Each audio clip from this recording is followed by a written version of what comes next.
Hello and welcome to this episode of Kennedy Saves the World. Yesterday, I got back from Poland where we went on a tour of Holocaust sites. And on Thursday, I'm going to get into it with a little bit more detail because I want a couple more days to process the experience that we had because it was so heavy and it was so intense and life-changing that it's actually going to take me a couple more days because I just need a little bit more time to put into perspective what we saw. And there was so much suffering, there was so much evil, there was so much death. And, you know, from that, there are so many stories of courage and connection that it is really hard to wrap your head around in just a couple days. So on Thursday, I'm going to get into that in more detail because it was so haunting and so necessary and so moving. And there are a lot of stories to tell about that. I went with Emily Compagno and Guy Benson and Mary Catherine Ham and Molly Hemingway and a group of people that sent us on this trip to raise awareness about anti-Semitism that was so incredibly important. So we will discuss that in greater detail. And I'm also going to be on Guy Benson's radio show tomorrow talking about it.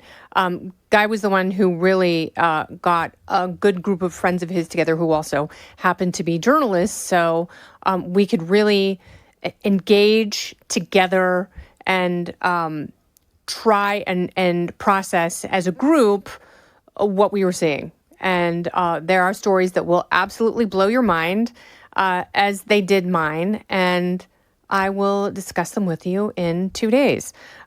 But for now, because I wrote about this today for Daily Mail, I had to have something just completely lighthearted. It was like on the plane back from Poland, I had to watch really mindless stuff to sort of cleanse and relax and come down from the intensity of the trip.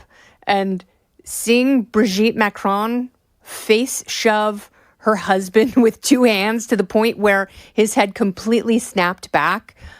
I know he and his lackeys around him tried to say that they were just joking. It was horseplay. They were just having fun. And it's like, your wife doesn't push your head with both of her hands in some sort of arm bar because you guys are goofing around together. And he was not smiling. He was pissed. His head snapped back. His hand balled into a fist. And then he looked out and realized the global press was waiting there on the tarmac in Hanoi because, he's on a diplomatic trade mission to the Far East to try and shore up some of these partnerships with the great global reshuffling that's going on right now, mostly because of the influence of our president. And, as the United States is resituating with her trading partners, France is trying to do the same thing. And France is going to Vietnam like, hey, you should really party with us because we're French people and we love wine and kissing our super old teachers, which when this happened, everyone looked at that and went, okay, what is going on here? Like something weird is going on with their relationship. Like that was just odd. And his reaction to it was completely odd. And then they had to admit that it was a fracas, that this was not just horseplay and joking around, that she put her hands on his face because she was obviously really, really mad about him. So what would a wife get really, really mad about? I don't know. I don't have access to their marriage. No one does. A marriage is between two people.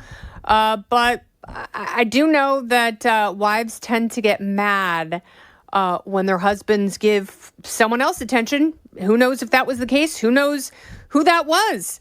We do know that it has brought new scrutiny upon the Macron marriage, which is really, really friggin' odd. He met Brigitte Macron when she was Brigitte Ossière in 1993 when he was 15 years old. She was the head of the drama club and was a teacher at his private school. And they were apparently very smitten with each other. And when he was, barely pubescent, they started a romantic relationship that was so scandalous. his parents pulled him out of the school, and he spent essentially his last year of high school in Paris. Don't go anywhere. More Kennedy Saves the World right after this. They were hoping that the star-crossed lovers would be separated. They were separated by a 24-year age gap. And, she kept going to Paris to see him. Yeah, those little lovebirds and that little horn dog, they could not get enough of one another. So, yeah, Emmanuel Macron, while he was matriculating in Paris, Brigitte just, she would go there every weekend, her 3 kids and her husband be damned. And it took about a decade. And it was apparently a very contentious process for her to actually divorce her husband, who was mortified and ashamed that his wife was stolen by a 15-year-old kid.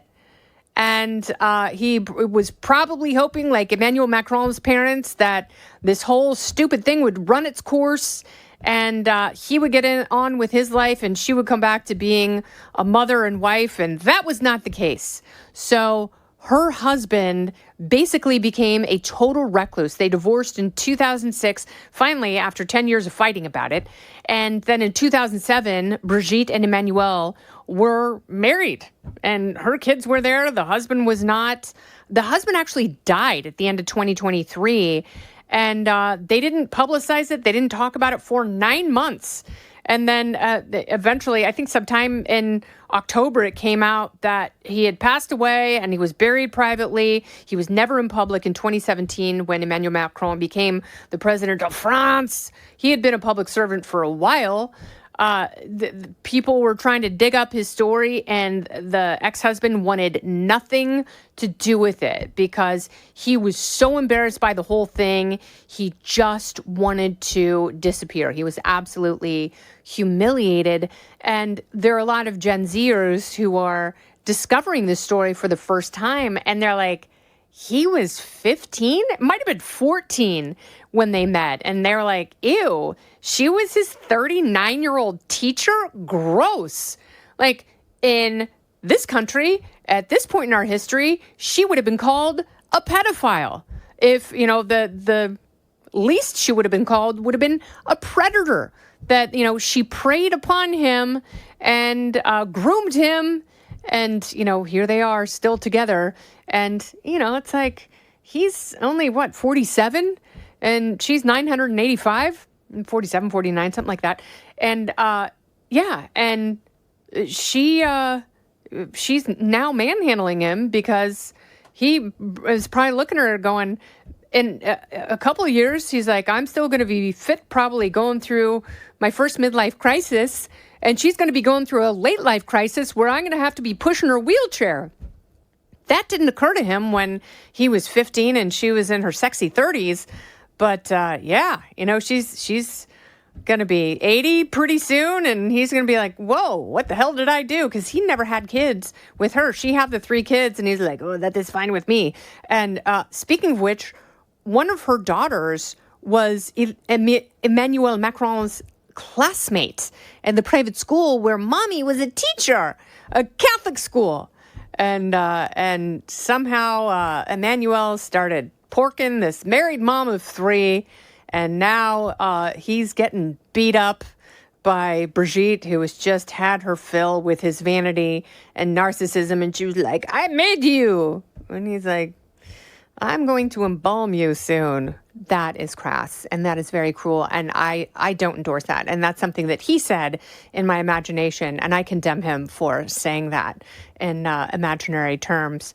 But obviously something is going on in their marriage, and maybe it's a whole, like, master and servant, like cue the Depeche Mode music, and, he's the submissive, and she's the naughty dominatrix, and she'll always be his sassy teacher, and she'll be the naughty pupil. He'll be the naughty pupil who needs a spanking, and, she's going to paddle him in private.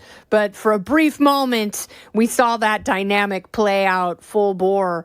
Could you imagine just being HR shoving stuff and just, with both hands, just pushing your husband in the face? There's a lot of intention in that action. And that's why you've seen so much reaction. And the verdict is, wow, these two are weird. But that's what you get in France, where they don't wear underpants. This has been Kennedy Saves the World, saving you from one abused frog at a time. I'm Kennedy. Listen ad-free with a Fox News Podcast Plus subscription on Apple Podcasts, and Amazon Prime members can listen to this show ad-free on the Amazon Music app. Oh, go ahead and leave me a review while you're there. I'd love to hear what you have to say. You've been listening to Kennedy Saves the World on the Fox News Podcast Network.